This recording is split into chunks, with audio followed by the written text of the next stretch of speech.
हर हर महादेव दोस्तों, मैं कविता त्रिपाठी अपने YouTube चैनल में आप लोग का स्वागत करती हूँ। कैसे हैं आप, ये बताने के लिए कमेंट में हर हर महादेव जरूर लिखिएगा। देखिए, आज की जो वीडियो है वो है त्रयोदशी यानी प्रदोष व्रत की संपूर्ण जानकारी। प्रदोष व्रत कब से शुरू करें, प्रदोष व्रत कितने संख्या में करना चाहिए और प्रदोष व्रत में क्या खाना चाहिए, क्या नहीं खाना चाहिए, प्रदोष व्रत की पूजा कब करनी चाहिए और प्रदोष व्रत का उद्यापन किस तरीके से करना चाहिए, प्रदोष व्रत करने का क्या महत्व है।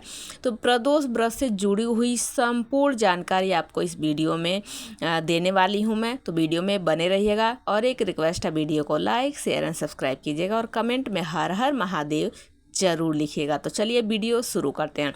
सबसे पहले मैं आप लोगों को बताती हूँ कि त्रयोदशी यानी जिस प्रकार महीने की 2 एकादशी पड़ती है, एक शुक्ल पक्ष की एक कृष्ण पक्ष की, इसी प्रकार त्रयोदशी यानी प्रदोष व्रत भी महीने में 2 पड़ता है, एक कृष्ण पक्ष एक शुक्ल पक्ष।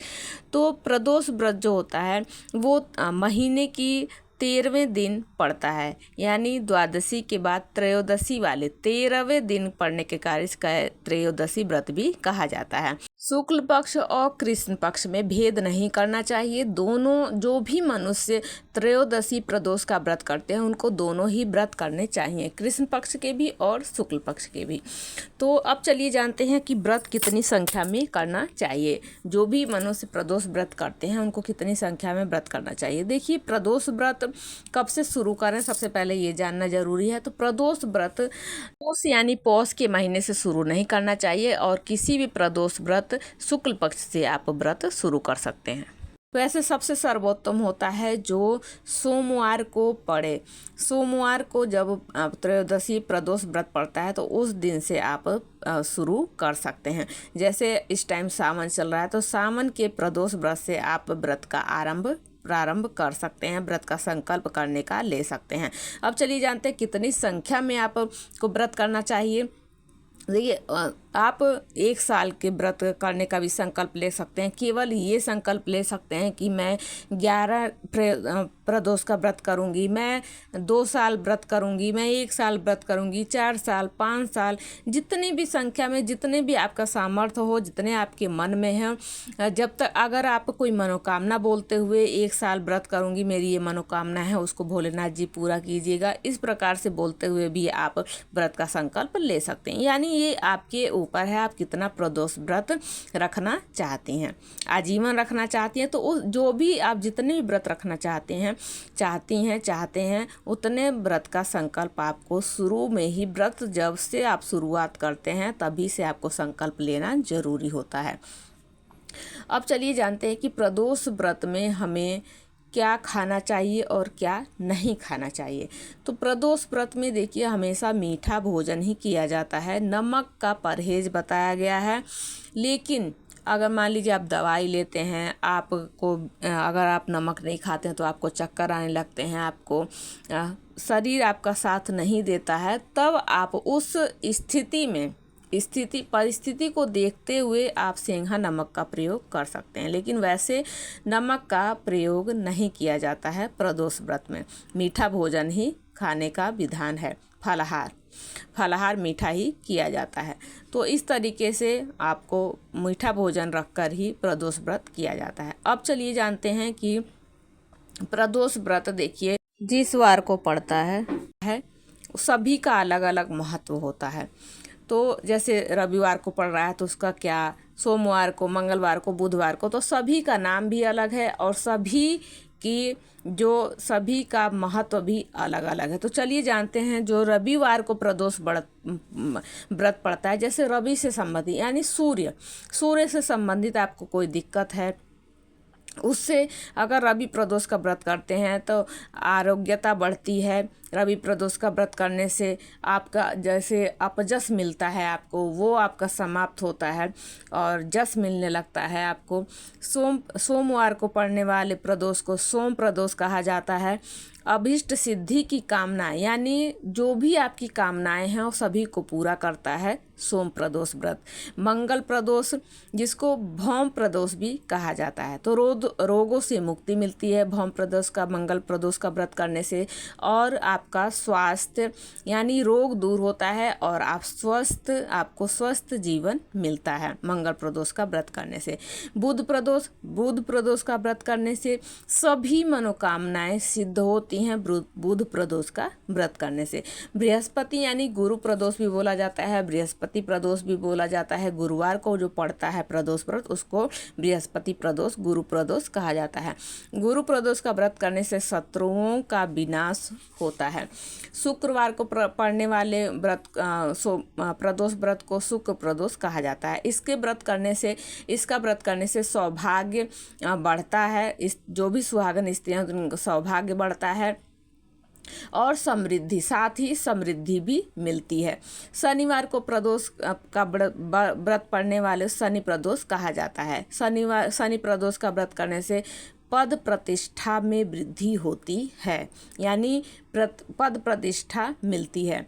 तो ये जो भी दिन के वार, जो भी त्रयोदशी के दिन जो वार पड़ता है उसी वार को त्रयोदशी व्रत प्रदोष व्रत करना चाहिए। उसी दिन की कथा पढ़नी चाहिए, उसी दिन की, और हमें पढ़ भी सकते हैं, सुन भी सकते हैं। जैसे रवि, सोम, शनि प्रदोष व्रत, अवश्य सभी प्रदोष व्रत हमें करना चाहिए, कोई भी व्रत नहीं छोड़ना चाहिए। 7 दिन के 7 वार के प्रदोष व्रत हमें मुख्य सभी करने चाहिए, किसी में भेद नहीं करना चाहिए, ना ही छोड़कर व्रत करना चाहिए। अब चलिए जानते हैं कि प्रदोष व्रत का महत्व क्या है। प्रदोष व्रत करने वाला मनुष्य हमेशा सुखी रहता है। उसके सभी पाप स्वतः ही नष्ट होने लगते हैं, जो भी प्रदोष का व्रत करता है, जो भी मनुष्य। और इस व्रत के करने से विधवा स्त्रियों को अधर्म से निकलती हैं, वो अधर्म से दूर होती हैं, और सुहागिन स्त्रियों का सुहाग बढ़ता है। बंदी कारागार से छूट जाता है। जो स्त्री पुरुष जिस भी कामना से प्रदोष का व्रत करते हैं उनकी सभी कामनाएं भगवान भोलेनाथ जी पूरा करते हैं, क्योंकि प्रदोष व्रत वाले दिन भगवान भोलेनाथ खुश रहते हैं। प्रदोष वाले दिन भगवान भोलेनाथ जी खुश होकर तांडव करते हैं। यानी उस दिन जो भी मनुष्य प्रदोष का व्रत करता है, प्रदोष व्रत की पूजा करता है, उस पर भगवान भोलेनाथ की कृपा होती है और सभी मनोकामनाएं भगवान भोलेनाथ पूरी करते हैं। इस प्रदोष व्रत को जो भी विधि विधान से और तन मन धन से करता है उसके सभी दुख दूर होते हैं और सभी मनोकामनाएं पूरी होती हैं। साल की टोटल 26 प्रदोष व्रत पड़ते हैं। और अब चलिए जानते हैं कि प्रदोष व्रत का हमें पूजा कब करनी चाहिए। देखिए, सबसे पहले तो आपको सुबह जल्दी उठना चाहिए ब्रह्म मुहूर्त में। उसके बाद अपने जो भी आपके नित्य कर्म हैं उसको आपको करना है। उसके बाद भगवान भोलेनाथ का ध्यान करना है। इस दिन प्रदोष व्रत वाले दिन आपको भूल से भी भोजन नहीं करना चाहिए। और इसके प्रदोष व्रत यानी नाम से ही मिल रहा है कि सायंकाल को जब सूर्यास्त से 45 घंटा पहले और सूर्यास्त से 45 घंटा बाद में इसकी पूजा का विशेष फल मिलता है। तो विशेष रूप से जो पूजा की जाती है वो प्रदोष काल में की जाती है। तो आप जैसे भगवान भोलेनाथ की पूजा करते हैं, अगर आपके घर में शिवलिंग है तो आपको उनको पंचामृत से स्नान कराना चाहिए। आप शिवालय जाकर भी ये कार्य कर सकते हैं। अगर शिवालय तो ज़रूर जाना चाहिए प्रदोष व्रत में, लेकिन अगर नहीं जा सकते, बहुत दूर है, कोशिश कीजिए। अगर नहीं जा पाते फिर भी आपके घर में शिवलिंग है तो आप वहाँ अपने घर में भी ये पूजा कर सकते हैं। पहले उनको पंचामृत से स्नान कराइए, दूध, दही, घी, शहद, शक्कर, फिर उन्हें सादे जल से गंगा जल मिश्रित जल से, सादे जल से स्नान कराइए। फिर से उनका श्रृंगार कीजिए, उन पर अक्षत चढ़ाइए, धूप चढ़ाइए, पहले तिलक कीजिए। तिलक में सफ़ेद चंदन, पीले चंदन का भी प्रयोग कर सकते हैं आप। फिर अपना अक्षत चढ़ाइए, काला तिल चढ़ाइए, जौ चढ़ाइए, और उसके बाद आपको समी पत्र, समी पुष्प, बेलपत्र मिल जाए वो चढ़ाइए।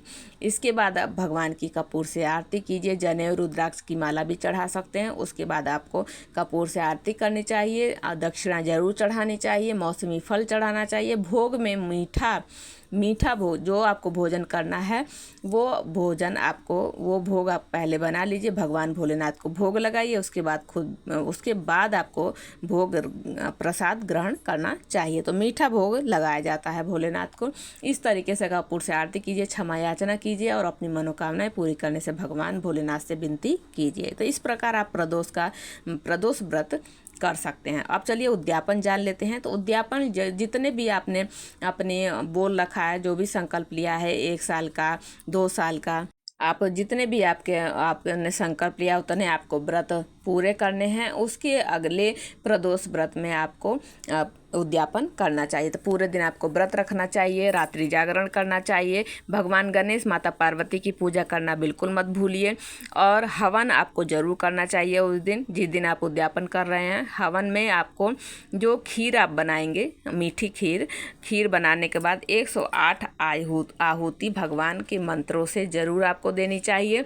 अगर ब्राह्मण के द्वारा आप हवन करवाते हैं तो बहुत ही सर्वोत्तम होता है, नहीं तो आप खुद भी घर पर कर सकते हैं। उसके बाद भगवान के आरती कीजिए, उनके जो पाठ आप करते हैं वो कीजिए, कथा सुनिए, और ब्राह्मण को भोजन कराइए प्रदोष वाले दिन।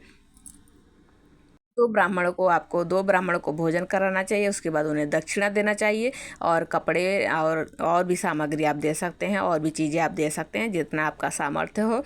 उसके बाद आपको इस प्रकार विधि विधान से और उनसे आशीर्वाद लेना चाहिए, और वो ब्राह्मण कहें कि आपका व्रत सफल हो। तो इस तरीके से आपका उद्यापन भी सफल हो जाएगा, उद्यापन भी हो जाएगा। तो इस तरीके से ये स्कंद पुराण में कहा गया है। तो इस प्रकार मिलती हूँ अगली वीडियो में। हर हर महादेव।